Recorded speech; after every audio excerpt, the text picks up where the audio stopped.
We are now less than 24 hours away from thousands of people descending on downtown Spokane for the largest 3-on-3 basketball tournament in the world. Tonight, everything you need to know ahead of Hoopfest. We've got warmer temperatures and more cloud cover heading into the weekend. I've got a look at a very summer-like forecast. Plus, burn restrictions are set to take effect in cities across Spokane County. Tonight, what is and isn't allowed under the new rules.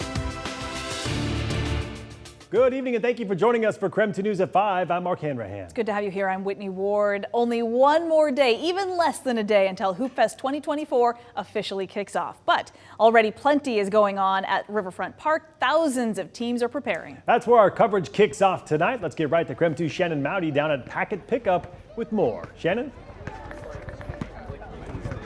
Well, you guys can see behind me that it is pretty packed down here at the Packet Pickup.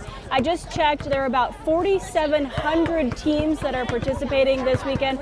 So if they want to hit the court, they need to drop by here by 7 o'clock tonight to check in. Spokane's Hoopfest weekend always brings in the crowds, and many of them start here. Hello. At Jennifer Duran's line at check-in. I like to do the setting up on Thursday and then check in on Friday. And then I'm done. In 13 years of volunteering, she's seen a lot. Yeah. Decades of friendship. So how many years have you done Hoopfest? Since '98. Wow. Okay. Right on. And the start of new player packs. Wolfpack Bauer. And how long has the Wolfpack Bauer been doing this? This is their first year. They're only 8. Or even final farewells. So whether it's pure excitement. And you brought your friend with you? I did. Hello, dear. Or pregame nerves. It's okay, sweetheart. Yeah. Players have a big weekend ahead. And it all starts here. And we were kind of expecting it to be pretty packed down here at the Packet Pickup because I was checking in with the volunteers. They told me that only about 1,100 teams checked in yesterday. So with about 4,700 teams participating, that leaves a lot of people waiting until the deadline. That deadline, again, to pick up your packets is 7 o'clock tonight. Shannon Mowdy, KREM 2 News. All right, Shannon, thank you very much. And as we get ready to celebrate another Hoopfest weekend, here's what you should know about getting to and from Hoopfest courts. So with most of downtown closed down, there are going to be limited places where you can park. However, the Parkade, which is between Howard and Stevens on West Main, will have daily and weekend parking passes. The daily passes will cost $30. The weekend passes will cost $50. If you're not able to drive and park or pay for parking, you should take advantage of the STA Hoop Loop. Bus fare will be free during Hoopfest thanks to the 50th anniversary celebration of Expo 74. The Jefferson Hoopfest shuttle will run every 10 minutes on Saturday from 6 a.m. to 8 p.m. and on Sunday from 7 a.m. to 6 p.m.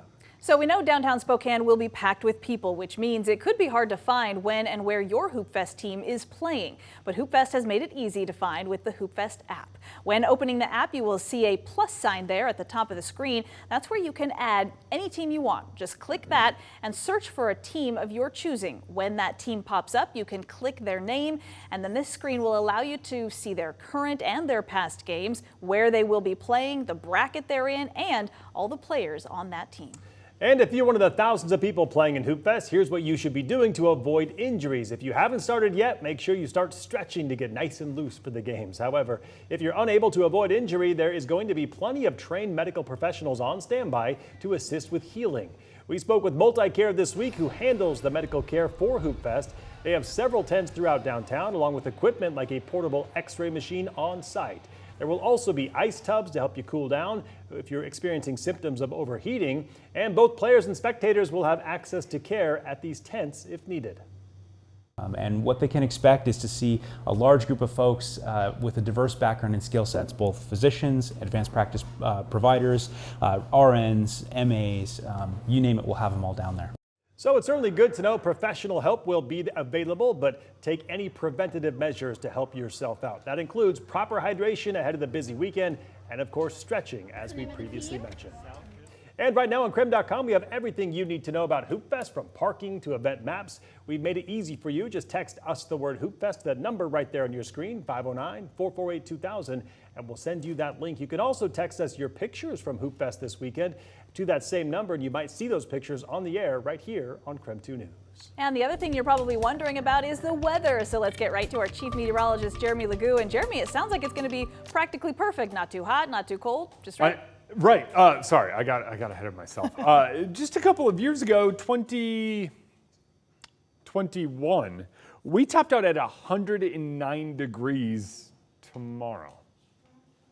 Yeah, that seems right. When it comes to our overall forecast, we are not even close to that. 75 degrees is where we currently stand. 75 degrees is not all that bad. And as we head into the weekend, we are going to be a bit warmer. But it comes with a little more cloud cover.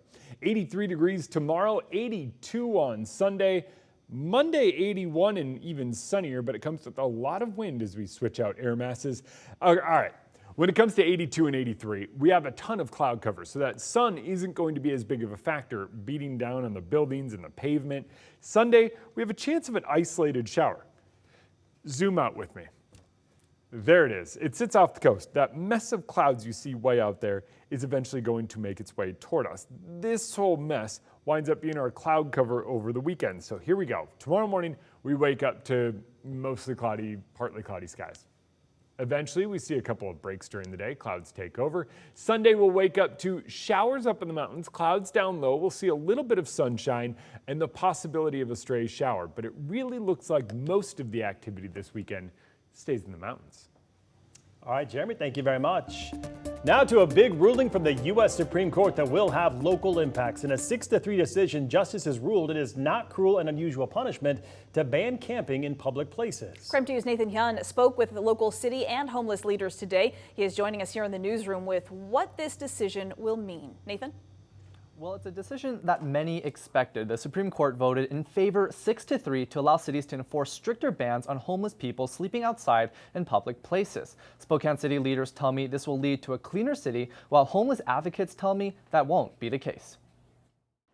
Maurice Smith was once the camp manager for Washington State's biggest homeless camp. We were concerned that this was going to happen, so it doesn't come as a surprise. He's now a homeless advocate helping the unhoused in the community. Smith is not pleased with the Supreme Court's decision to enforce stricter bans on homeless people sleeping outside in public places. I'm hoping that the city of Spokane will tap the brakes on this, because why enforce an ordinance that sends people away without a place for them to go? Back in September of 2022, then Mayor Nadine Woodward announced the city would begin enforcing its current sit and lie ordinance. The ordinance allowed the city to remove people from sitting or lying on public sidewalks if there was available shelter space. The city could not enforce the law if there is no shelter space. It opens up a lot of opportunities for us as a city to enforce laws that were taken away from us. But now, with the Supreme Court's decision, the city can remove and prosecute anyone sitting or lying on a public sidewalk if there's shelter space available or not. Spokane City Council member Jonathan Bingle says the new decision will lead to a cleaner Spokane. This will give us the opportunity to help clean it up